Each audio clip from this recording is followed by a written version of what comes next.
Hello, good morning. My name is Kumar Deepak. Today we will study about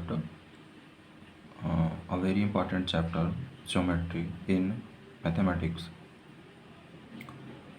हम लोग इसमें starting से पढ़ने वाले हैं कि ज्योमेट्री में क्या क्या चीज़ें होंगी एकदम ज़ीरो टू हीरो लेवल। तो सबसे पहले हम लोग स्टार्टिंग करते हैं पॉइंट से ही, क्योंकि ये सबसे बेसिक और सबसे छोटा चीज़ है और यहाँ से ही हम लोग माउंट एवरेस्ट तक का सफ़र तय करेंगे पॉइंट से ही। तो पॉइंट होता क्या है? No length, no breadth, no height, या फिर कह सकते हैं ज़ीरो डायमेंशनल फिगर को ही हम लोग पॉइंट कहते हैं। इंडिकेशन क्या होगा? तो पॉइंट को इंडिकेट करने के लिए है ना, हम लोग ये क्रॉस से उसे इंडिकेट करते हैं या डॉट देते हैं, तो इसके इंडिकेशन होते हैं। Each point has a unique location. जितने भी पॉइंट हैं सबकी यूनिक लोकेशन होते हैं ग्राफ पे। लाइन वन डायमेंशनल होता है। Why? A line is a set of point. एक लाइन जो है वो पॉइंट का सेट है, हैविंग ओनली लेंथ, जिसका सिर्फ और सिर्फ लेंथ होते हैं। इसको शो करने का तरीका क्या होता है? इस तरीके से दोनों साइड में एरो होना चाहिए, और यदि आप नाम लिखते हो तो आप यहाँ पे नाम भी लिख सकते हो। लाइन सेगमेंट, जैसे ये लाइन था, सेगमेंट लगाने के लिए बीच में दो कट लगाना है, और ये जो यहाँ से यहाँ तक का जो पोर्शन होगा ये लाइन सेगमेंट कहलाएगा। उसके बाद आता है रे। रे क्या होता है? तो रे में क्या होगा, एक तरफ पॉइंट तो रहेगा लेकिन दूसरी तरफ एरो रहेगा, और उसे इंडिकेशन करने का जो तरीका होता है रे का, वो ए बी, और राइट साइड में ये एरो का साइन होगा। और ये जो डॉट है ना, इसे कहा जाता है फिक्स्ड स्टार्टिंग पॉइंट। उसके बाद नेक्स्ट है एंगल। एंगल में क्या होगा कि सब दो एडजेसेंट साइड के बीच कोई थीटा एंगल फॉर्म हो रहा हो, कोई भी डिग्री बन रहा हो, जो हम लोग प्रोटेक्टर या कंपास से बनाते हैं, वही आपका एंगल होता है। जैसे इस वाले में देख लो ए ओ बी, तो ये जो है ना सेक्टर, यही आपका एंगल होगा। बाकी आगे डिटेल डिस्कशन करेंगे फिर। ये एंगल जो होते हैं ना, वो टाइप्स ऑफ एंगल होते हैं। जैसे सपोज दैट आप प्रोटेक्टर यूज़ करो या फिर कैंपास यूज़ करो, इट डजेंट मैटर, एंगल तो बनने ही है।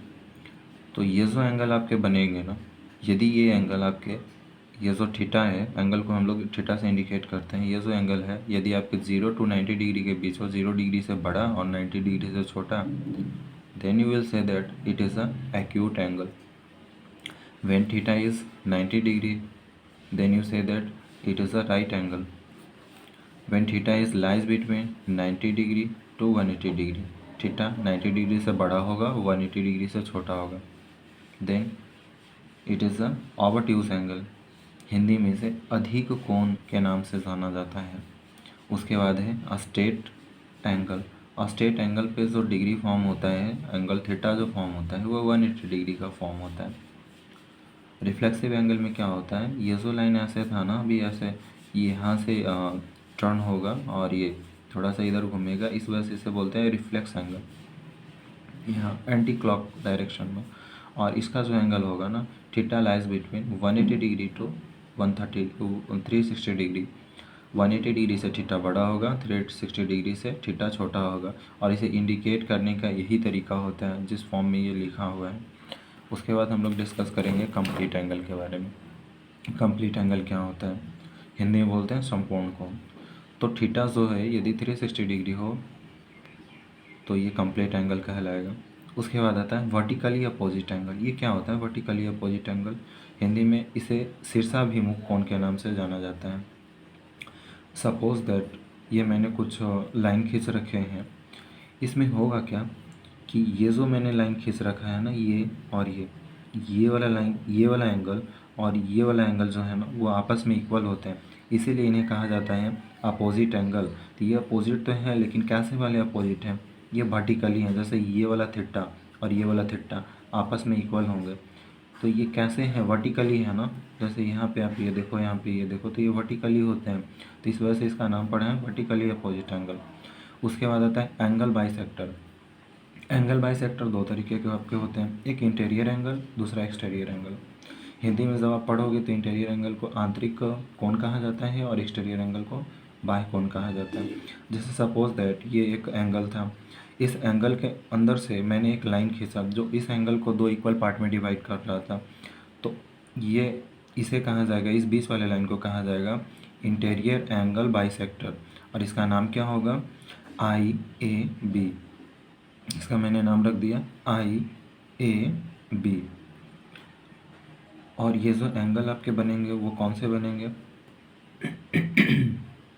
एक AOC और एक COB। उसके बाद है एक्सटीरियर एंगल बाइसेक्टर।